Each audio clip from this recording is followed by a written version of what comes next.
এতিয়া আমি শুনিব লাগিব কেনেকৈ দ্বিহৰণীয়া ত্ৰিহৰণীয়া বহুহৰণীয়া হৈ নে এক হৰণীয়া হৈ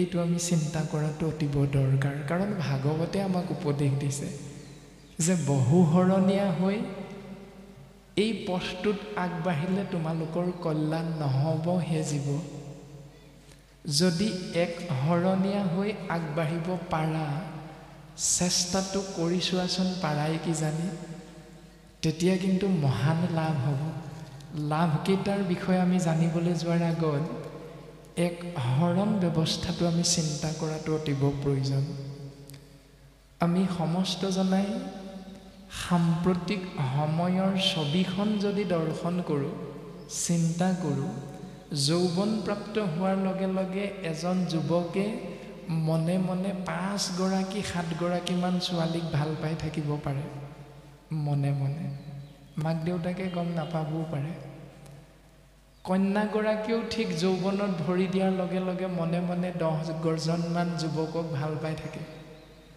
কিন্তু সমাজক সাক্ষী কৰি ভকতক আজ্ঞা শিৰোগত কৰি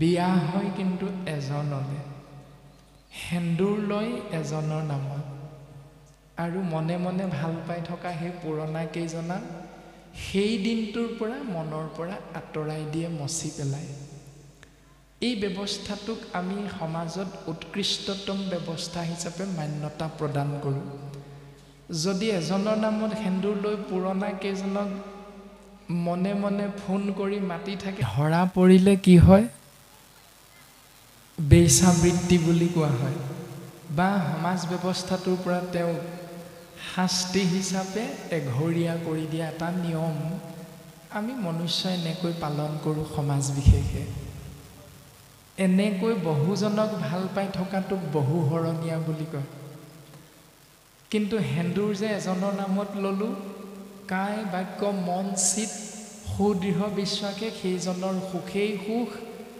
সেইজনৰ দুখতেই দুখী স্বামী স্ত্ৰীৰ এনেকৈ মিলন যদি অব্যাহত ৰাখে তেতিয়াহ'লে প্ৰকৃতি পুৰুষ দুয়ো হৈব একমতি তেহে সিজিব দাইল আলুগুটি সংসাৰত এইটো হ'ব কিন্তু শাস্ত্ৰই কৈছে তেহে সিজিব হৰিত ভগতি এইটো আধ্যাত্মিক জ্ঞান কিন্তু আমি পতি পত্নীৰ মনৰ মিলন হ'লে দাইল আলুগুটি সুন্দৰকৈ সিজিব আমাৰ সংসাৰখনো সুন্দৰভাৱে পৰিচালিত হৈ থাকিব আমি দুই ধৰণে এনেকৈ বুজি পাম চিন্তা কৰিলে ঠিক তেনেকৈ বিশ্লেষণ কৰিলে বুজি পাম যে মাতৃগৰ্ভত 10 মাহ 10 দিন থাকি পিতৃৰ ঔৰসত মাতৃগৰ্ভত প্ৰৱেশ কৰি 10 মাহ 10 দিনৰ অন্তত যেতিয়াই মায়াময় সংসাৰত আহি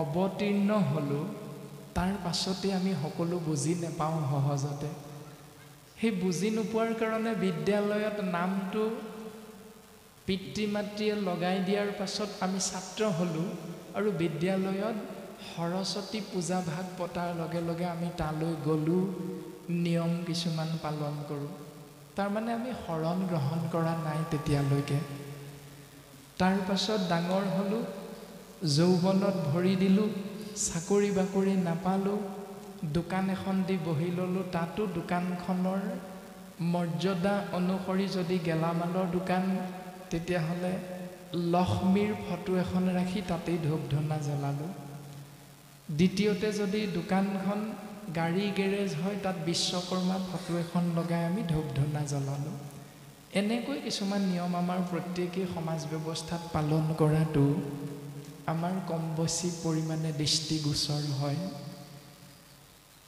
সেয়া বহু ধৰণৰ ব্যৱস্থা যি ধৰণে এগৰাকী কন্যাই এজনলৈ সমাজক সাক্ষী কৰি বিয়া হৈ সেন্দুৰ ল'লে ঠিক তেনেকৈ যিদিনাই আমি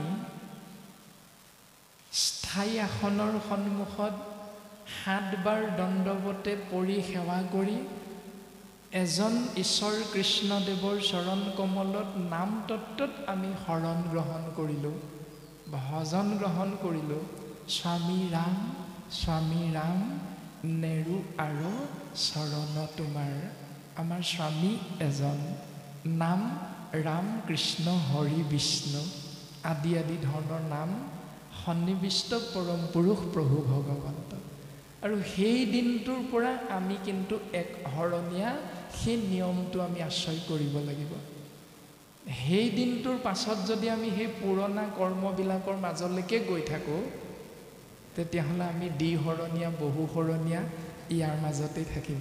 তেতিয়া আমাৰ শৰণ ভ্ৰষ্ট, ভজন ভ্ৰষ্ট আদি আদিবিলাক কিন্তু সেই দিনটোৰ পৰা লোৱা নোলোৱা একেটাই বুলি শাস্ত্ৰই সিদ্ধান্ত দিছে। আৰু বৰ্তমান আমাক ভাগৱত শাস্ত্ৰই এই সিদ্ধান্তটো দি দিলে, হুয়া এক শৰণ যিজনে শুনৈ আক। এই ধৰণে এক শৰণীয়া ব্যৱস্থাটোৰ মাধ্যমেৰে আহি যি জীৱই ভকতৰ সংগত কৃষ্ণ কথা আশ্ৰয় কৰিব, তেওঁৰ মহান লাভ হয়। সেই মহান লাভ পাবই পৰম পদ বুলি কৈছে। এতিয়া সেই পৰম পদ কি কি? শালুক্য, সাজুৰ্য, সাৰূপ্য, সামীপ্য আৰু মোক্ষ বা নিৰ্বাণ। আৰু এই ব্যৱস্থাটোলৈ আহিবৰ বাবে গুৰুজনাই সিদ্ধান্ত দিছে, আপোনাসবে কম বেছি পৰিমাণে জানে। ওবা নৰলোক হৰি ভজিবুক, ধৰা ইটো উপদেশ, এৰা আলজাল জীৱা কতকাল, জৰা ভৈল পৰৱেশ। বাৰ্ধক্যই আহি এই শৰীৰটোৰ পৰা জীৱ ব্ৰহ্ম ওলাই যাবলৈ বাধ্য কৰিব এদিন। গতিকে এলাহ ভাগৰ আল জালবিলাক ত্যাগ কৰি সেই জীৱ একশৰণীয়া হোৱা, অন্য দেৱী দেৱ নকৰিবা হেও, গৃহো নপঢ়িবা তাৰ, মূৰ্তিকো নাচাইবা, প্ৰসাদো নাখাইবা, ভক্তি হৈব ব্যভিচাৰ। এই সিদ্ধান্তটো দিলে। আৰু এই সিদ্ধান্তটো দিয়াৰ লগে লগে আমি বুজি পাম যে এক শৰণ মাৰ্গটো আশ্ৰয় কৰিব লাগে। আৰু এই শৰণ মাৰ্গ আশ্ৰয় কৰিলে আমাৰ কৰ্ম হ'ব, ধৰ্ম হ'ব এয়া, এৰাম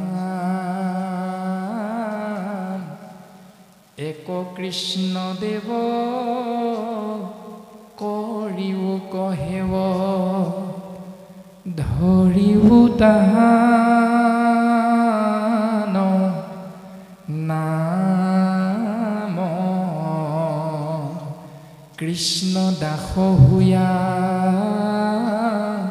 প্ৰসাদ ভঞ্জিয়া, হস্তে কৰা তান কাম। চকু, কাণ, নাক, মুখ, হাত, ভৰি আদি ইন্দ্ৰিয়বিলাকৰ জৰিয়তে কেৱল এক কৃষ্ণদেৱৰ অৰ্থেহে কৰ্ম কৰিবৰ বাবে সিদ্ধান্ত দিলে। আৰু তাকে আশ্ৰয় কৰি মুখ নামৰ ইন্দ্ৰিয়ভাগীৰ, জিভা নামৰ এই ইন্দ্ৰিয়ভাগীৰ জৰিয়তে যদি আমি আগবাঢ়ি যাবলৈ চেষ্টা কৰোঁ, তেতিয়াহ'লে শাস্ত্ৰই সিদ্ধান্ত দিলে, এই ৰামে যিটো জনে যাই মাধৱৰ নাম স্মৰি, পাছে পাছে ফুৰে দেৱ দেৱী তুতি কৰি। যিজনে সেই পৰম পুৰুষ প্ৰভু ভগৱন্ত ঈশ্বৰ কৃষ্ণদেৱৰ নাম আশ্ৰয় কৰি এক শৰণীয়া হ'ল, তেওঁ পূৰ্বতে পৃথকে পৃথকে সেৱা কৰা সেই ৩৩ কোটি দেৱ দেৱতাই নমতাকৈও সেইজনৰ পাছে পাছে স্তুতি কৰি ঘূৰি ফুৰে বুলি শাস্ত্ৰই সিদ্ধান্ত দিছে। অকল সেয়াই নহয়, এৰাম মূৰ্তিমন্ত হুয়া পাঞ্চ প্ৰকাৰ, মুকুতি মুকলৈও বুলি বাপ কৰয় কাকুতি। সেই বাপ তুমি মোক লোৱা, তুমি তেওঁক নল'বা মোক লোৱা, এই বুলি কৈ কৈ ঠেলা হেঁচা কৰি থাকে পাছফালে। কোনে কোনে? শালুক্য, সাজুৰ্য, সাৰূপ্য, সামীপ্য আৰু মোক্ষ, এই 5 প্ৰকাৰ মুক্তিয়ে। শালুক্যই কয় মোক লোৱা, সাজুৰ্যই কয় এই শালুক্যক নল'বা তুমি মোক লোৱা। এনেকৈ 5 প্ৰকাৰ মুকুতিয়ে এক হৰণীয়া ভকতজনৰ পাছে পাছে ঘূৰি ফুৰে। সেইকাৰণে হুয়া এক শৰণ যিজনে শুনয়াক, পাৱৈ পৰম পদ সুখে নিস্তৰৈ মায়াক। এতিয়া মায়া ভগৱন্তৰ সৃষ্টি, যাক আমি যোগমায়া বুলি ক'লেও বুজি পাওঁ, মহামায়া বুলি ক'লেও কম বেছি পৰিমাণে বুজি পাওঁ, যাৰ নাম হ'ল কালী, ভদ্ৰা, দুৰ্গা, ভগৱতী আদি আদি যাৰ নাম, সেয়া হ'ল মায়া। সত ৰজ তম 3 গুণ, 3 তাপ, আধিদৈৱিক, আধিভৌতিক, আধ্যাত্মিক। এই সমস্তৰ পৰা পৰিত্ৰাণ পাব পাৰে সেই এক হৰণ আশ্ৰয় কৰা জীৱাত্মাই। সিদ্ধান্ত দিলে মাধৱ গুৰুজনাই, যতে ক অনৰ্থ আছে সংসাৰত, তাতে 3 বিধ সাৰ, কাম ক্ৰোধ লোভ আপোন নাশন, জানি কৰা পৰিহাৰ। এই সংসাৰখনত শৰীৰটোত প্ৰৱেশ কৰি থকা জীৱাত্মাক বিপথে পৰিচালিত কৰি অধোগতি নিয়াবৰ বাবে চেষ্টা কৰি থাকে 3টি বস্তুৱে: কামনা বাসনা, ক্ৰোধ, অহংকাৰ, লোভ, মোহ আদিবিলাকে। কাম, ক্ৰোধ, লোভ, এই 3টাই জীৱক বিপথে পৰিচালিত কৰে। বাচিবা কেনেকৈ 3টাৰ পৰা? সিদ্ধান্ত দিছে, ৰাম ৰাম কৃষ্ণ নাম অভেদ কবচ, সদায়ে যিটো পিন্ধয়, 3 গুণময় অস্ত্ৰৰ প্ৰহাৰে, তাক আৰণি বিন্ধয়। প্ৰমাণ: হিৰণ্যকশিপুৰে ব্ৰহ্মাৰ পৰা এটা বৰ লৈছিল। দিনতো নমৰে, ৰাতিও নমৰে, বাহিৰতো নমৰে, ভিতৰতো নমৰে, ওপৰতো নহয়, তলতো নহয়, আকাশতো নহয়, পৃথিৱীতো নহয়, স্বৰ্গ মৰ্ত্য পাতাল ক'তো নমৰে। ব্ৰহ্মাৰ সৃষ্টি কোনো জীৱৰ হাততেই মৃত্যু নহয়, জলতো নহয়, স্থলতো নহয়।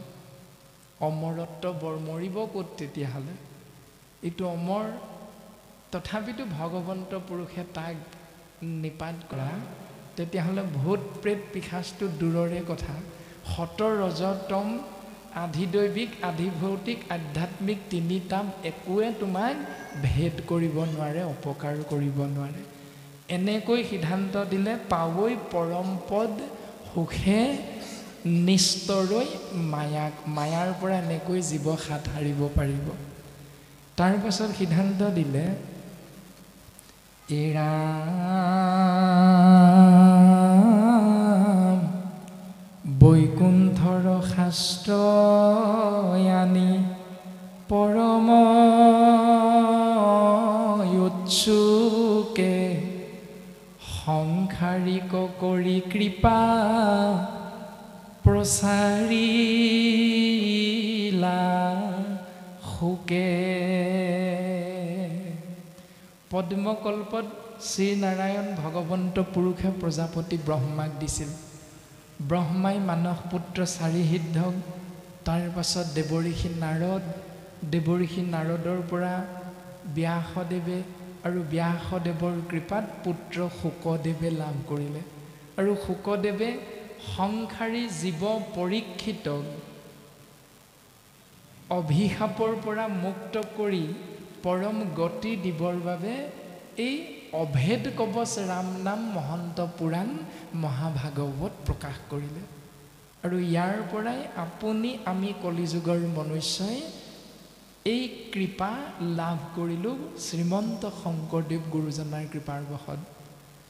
ধনী দুখীয়া, উচ্চ নীচ, শিক্ষিত অশিক্ষিত, আবাল বৃদ্ধ বনিতা সমস্তই আমি সহজ সৰলকৈ বুজিব পৰা হ'লোঁ কৃপালু শ্ৰীমন্ত শংকৰদেৱ গুৰুজনাৰ কৃপাৰ বশত। এতিয়া আমি সংসাৰী জীৱ, গুৰুজনাই কৃপা কৰিলে, এতিয়া সেই কৃপা আশ্ৰয় কৰি যদি জীৱন ধন্য কৰিব বিচাৰোঁ, তেতিয়াহ'লে আমাক পুনশ্চ সিদ্ধান্ত দিলে, এই ৰাম জানি এক চিত্তে নিতে শুনা কৃষ্ণ কথা। এই পৰম সত্যটো জানিবলৈ বুজিবলৈ চেষ্টা কৰি তুমি সেই পথেৰে আগবঢ়া, নিতে নিতে কৃষ্ণ কথা শুনিবলৈ চেষ্টা কৰা, জীৱন ধন্য হ'ব। ইহেন মনুষ্য জন্ম নকৰি বৃথা। এই মনুষ্য জন্মটো বৃথা নকৰিবা। বোলে কেনেকৈ, কিয়? চিন্তা যদি কৰোঁ, মাধৱ গুৰুজনাই আমাক অকণমান সহায় কৰি দিলে। কেনেকৈ? বিষয় সম্বন্ধ সুখ সমস্ত জুনিতে পাই, হৰি সেৱা একো স্থানে নাই। হৰিৰ সেৱাৰ যোগ্য কেৱল মনুষ্য তনু, জানি ফুৰা হৰি গুণ গাই। ৰাম জানি ফুৰা হৰি গুণ গাই। নজনাকে গাবলৈ নাই কোৱা, জানি গাবলৈ কৈছে। আৰু জানিবৰ বাবে পদ্ধতিটো আমাক দি আছে, এক শৰণীয়া হোৱা। এতিয়া আমি নজনাকে আগবাঢ়িছোঁ যদি অকণমান খেলি মেলি হ'ব। নজনাটো সিমান ডাঙৰ কথা নহয়, জানিবলৈ ইচ্ছা নকৰাটো যিমান ডাঙৰ কথা। আমি চিন্তা কৰিলে এনেকৈ উত্তৰটো পাম, পোহনীয়া গৰু, ছাগলী, হাঁহ, পাৰ, এই প্ৰাণীবিলাকৰ লগত আমাৰ প্ৰত্যেকৰে চিনাকি আছে। প্ৰত্যেকৰে গৃহত হয়তো আমাৰ এইবিলাক পোহনীয়া হিচাপে আমি জীৱক আশ্ৰয় কৰি আছোঁ। যদি অকণমান চিন্তা কৰি চাওঁ, এজনী গৰু যদি পুহিছোঁ, তেতিয়াহ'লে সেই গৰুজনীৰ এবছৰৰ মূৰত এটি পোৱালি জন্ম দিয়াৰ পাছত সেই পোৱালিটো যদি মতা পোৱালি হয়, তেতিয়াহ'লে সেই পোৱালিটো ডাঙৰ হোৱাৰ পাছত সেই মাকৰ লগতে মিলন হৈ আকৌ এটি অন্য তেনেধৰণৰ জীৱৰ সৃষ্টি কৰে। মনুষ্যৰ দৃষ্টিত কিন্তু এইটো বেশ্যাবৃত্তি। এইটো ব্যৱস্থা মনুষ্যই আশ্ৰয় নকৰে, এনেকুৱা ব্যৱস্থা। দ্বিতীয়তে, এহাল পাৰ চৰাই যদি সজা এটাত আপুনি মই দি পোহনীয়া হিচাপে ৰাখিছোঁ, সেই চৰাইহালৰ মাজতে মিলন হৈ দুটি কণী পাৰে আৰু সেই কণী দুটিৰ পৰা পুনশ্চ তেনেধৰণৰ এহাল পাৰ চৰাই জন্ম হয়। তাৰে এটা মতা, এজনী মাইকী। আকৌ সেই হালি পাৰ চৰাইৰ মাজতে মিলন হৈ দুটা কণী পাৰে, আকৌ এহাল পাৰৰ জন্ম হয়, তেনেকৈ সৃষ্টি হয়। কিন্তু মনুষ্যৰ দৃষ্টিত একেজনী মাকৰে, একেজন দেউতাকৰে সন্তান হিচাপে সম্পৰ্কটো হ'ব ককায়েক আৰু ভনীয়েক। এইটো মানুহৰ দৃষ্টি, আমাৰ দৃষ্টি। তাৰমানে আমাৰ দৃষ্টিত সেয়া হ'ল বেশ্যাবৃত্তি। আমি জানো তেনেকুৱা নিয়মটো পালন কৰিম? কেতিয়াও নকৰোঁ। সিদ্ধান্ত দিলে মাধৱ গুৰুজনাই, বিষয় সম্বন্ধ সুখ সমস্ত জনিতে পাবা। সেই জীৱ তুমি য'তেই নোসোমোৱা, এজোপা গছত যদি কৰ্ম অনুসাৰে অৱস্থান কৰা, গৰু ছাগলী হাঁহ পাৰ কুকুৰা মাছ কাছ আদি শৰীৰত যদি তুমি প্ৰৱেশ কৰিবলৈ সুবিধা পোৱা, মনত ৰাখিবা বংশ বৃদ্ধি কৰি বিষয় সম্পৰ্কীয় সুখবিলাক সকলোতে আছে, কিন্তু হৰি সেৱা সেইবিলাকত নাই। হৰি সেৱা কৰি 84 লক্ষ বাৰ বিভিন্ন যোনিত অৱতৰণ কৰি কৰি দুখ কষ্ট ভোগ কৰি সংসাৰলৈ আয়াজাত কৰি থাকি জীৱনটো যদি বিফলে পঠিয়াব নিবিচাৰা, তেতিয়াহ'লে একেবাৰে উত্তম পাত্ৰটো হ'ল 24টি তত্ত্বৰে গঠিত পঞ্চভূতি, এই শৰীৰটোৱে। এইটোৱে হ'ল উত্তম পাত্ৰ মনুষ্য শৰীৰ। ও মনুষ্য শৰীৰ পাই হৰি ন ভজিলা, অৱশ্যে হুইবা ভাই তৰু তৃণশীলা। গতিকে সিদ্ধান্ত দিলে ইহেন মনুষ্য জন্ম নকৰিও বৃথা। এনেকৈ মনুষ্য জন্মটো ভগৱন্তৰ কৃপাৰ বশত লাভ কৰিছা, ইয়াক বিফলে নপঠিয়াবা হে জীৱ, এইবুলি শাস্ত্ৰই আমি সমস্ত জনাকে উপদেশ দিছে। এই মনুষ্য জীৱনটো কিমান দিনীয়া? 50 বছৰীয়া, 60 বছৰীয়া, 70 বছৰীয়া, 10 বছৰীয়া, কাৰ কিমান? যদি চিন্তা কৰোঁ, উত্তৰ দিছে বিজুলী চমক যেন জীৱন অথিৰ, কৈতকে তীক্ষণে পৰে ইহেন শৰীৰ। চেলেককৈ বিজুলী যে মাৰে আকাশত, কিমান সময় দেখোঁ? 2 ছেকেণ্ড 3 ছেকেণ্ডমান দেখিলোঁ, তাৰপাছত নাইকিয়া হৈ থাকিল। মনুষ্য জীৱনটো তেনেকুৱাই। কথা কৈ থাকোঁতেই আপুনি আমি সংসাৰত এই পবিত্ৰ গুৰুগৃহত হয়তো আসনত বহি থাকোঁতেই ঢলি যাব পাৰোঁ, ধৰ ধৰ মাৰ মাৰ লাগি যাব। তথাপিতো আমি অহা মাহত আমুকটো কৰিম, অহা বছৰত আমুকটো কৰিমেই আশাবিলাক আমি কৰোঁ। কিন্তু শাস্ত্ৰই কৈছে আশা কৰা, নকৰিবলৈ নাই কোৱা, কিন্তু কৃষ্ণ নাম আশ্ৰয় কৰি সেই মতেৰে আশা কৰা যে অহা বছৰ এই মাহৰ এই দিনটোতেই যদি প্ৰভু তুমি কৃপা কৰা, ভকতৰ সংগ তোমাৰ নাম মই অনুষ্ঠান এভাগ গৃহত কৰিম, এইটো ভাবা। গাড়ী এখন ল'ম, এইটো ভবাৰ কথা কোৱা নাই। মাটি 2 বিঘামান কিনি ল'ম, 5 মহলীয়া ঘৰ এটা বনাম, এইটো আশা কৰিবলৈ কোৱা নাই। এইবিলাক কালে কৰ্ম মিলাই বেক বিষয়ৰ সুখ। বিষয় সুখ ভোগৰ বাবে তুমি অকলশৰীয়া হৈ আছিলা, দেউতা আৰু মায়ে তোমাক এগৰাকী সহধৰ্মিনী লগাই দিলে, 2জন হ'লা। গতিকে একাপ চাউল যদি সিজাইছিলা তুমি, 2 সাঁজ চলি গৈছিলা, কিন্তু 2জন হ'লা, তুমি 2 কাপ বনাব লগা হ'ল। আৰু সেই ইটো কাপৰ বাবে তুমি অকণমান কষ্ট কৰিব লাগিব, সেইটো শাস্ত্ৰই তোমাক উপদেশ নিদিয়ে। দ্বিতীয়তে সেই 2জনৰ মাজত মিলন হৈ 2 বছৰৰ পাছত 3জন হ'লা। গতিকে এখন বিচনা আছিল, 2খন বিচনাৰ প্ৰয়োজন হ'ল। বিদ্যালয়ত নাম লগাই দিলা, পঢ়িবৰ বাবে সন্তানক টেবুল এখনো দৰকাৰ হ'ল। আদি আদি ধৰণে বিষয় সংসাৰত এইবিলাক বাঢ়ি গৈ থাকিব। এইবিলাক সময়ৰ লগে লগে তুমি নিজেই বুজি পাবা। কিন্তু সেই জীৱ বিজুলী চমক যেন জীৱন অথিৰ, কৈতকে তীক্ষণে পৰে ইহেন শৰীৰ। কেতিয়া সংসাৰ এৰিব লাগিব কোনেও নাজানো, কেৱল কৃষ্ণ নাম আশ্ৰয় কৰা। এই ৰামে প্ৰাণবন্ধু কৃষ্ণৰ চৰণে দিয়া চিত্ত, কৃষ্ণ গুণ নামইহে পৰলোক বিত্ত। বিত্ত মানে ধন।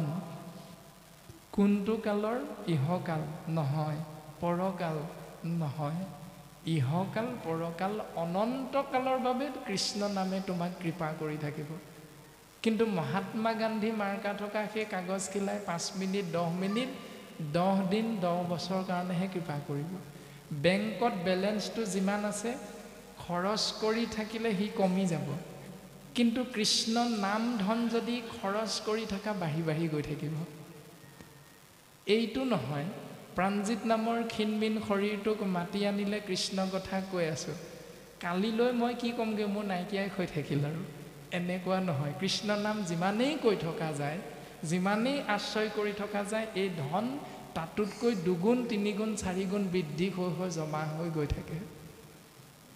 গতিকে নাম ধন সেই জীৱ আশ্ৰয় কৰা, ইহকাল পৰকাল অনন্ত কালৰ বাবে তুমি ভগৱন্তৰ কৃপাৰ পাত্ৰ হ'ব পাৰিবা। কেলে আশ্ৰয় কৰিম সিদ্ধান্তটো দি দিলে, এই ৰামে জানি হৰি ভকতিত তেজিও আলাস, আউৰ কি মনুষ্য হইবা এৰাই তু আস। আকৌ এবাৰ মনুষ্য জন্ম পাবা, ইয়াৰ কিন্তু গেৰাণ্টি নাই। আকৌ এই শৰীৰ এৰা মাত্ৰকে শৰীৰটোত সোমাই থাকোঁতে যি কৰ্ম কৰিছিলা, এই কৰ্ম অনুসাৰে তুমি অন্য এটা শৰীৰত প্ৰৱেশ কৰিবগৈ লাগিব। তাৰমানে 84 লক্ষ বাৰ প্ৰথমৰ পৰা আকৌ আগবাঢ়ি আহিবলৈ শাস্ত্ৰই আমাক সিদ্ধান্ত দিছে। গতিকে উত্তম পাত্ৰ মনুষ্য শৰীৰটো পাইছোঁ, সেই জীৱ বিফলে নপঠিয়াবা, সত্তৰে গলত বান্ধা মাধৱৰ নাম, কৃষ্ণৰ কিংকৰে কহে বোলা ৰাম ৰাম। সাত্বিক ভাৱাপন্ন হৈ কৃষ্ণ নাম তুমি আশ্ৰয় কৰা সেই জীৱন ধন্য হ'ব। এতিয়া আমাৰ জীৱ শৰীৰ পৰমাত্মাৰ বিষয়ে যদি আমি চিন্তা কৰোঁ, তেতিয়াহ'লে আমি বুজি পাম এনেকৈ যে আমাৰ প্ৰত্যেকৰে হাতত হয়তো এনেধৰণৰ দামী বা সস্তীয়া একোটা মোবাইল ফোন আছে। সাম্প্ৰতিক সময়ত 99% বাপ আইৰ লগত আমাৰ মোবাইল এটা আছে। এই মোবাইলটো যদি কেনেবাকৈ পানীত পৰে অসাৱধানবশত ভাগি থাকে, আপুনি মই দুখ কৰোঁ নেকি? অকণমান সময় বেয়া লাগে, কিন্তু মোবাইলটোৰ ভিতৰত আৰু এটা বস্তু আছে, সেই বস্তুটোৰ নাম হ'ল চিম কাৰ্ড।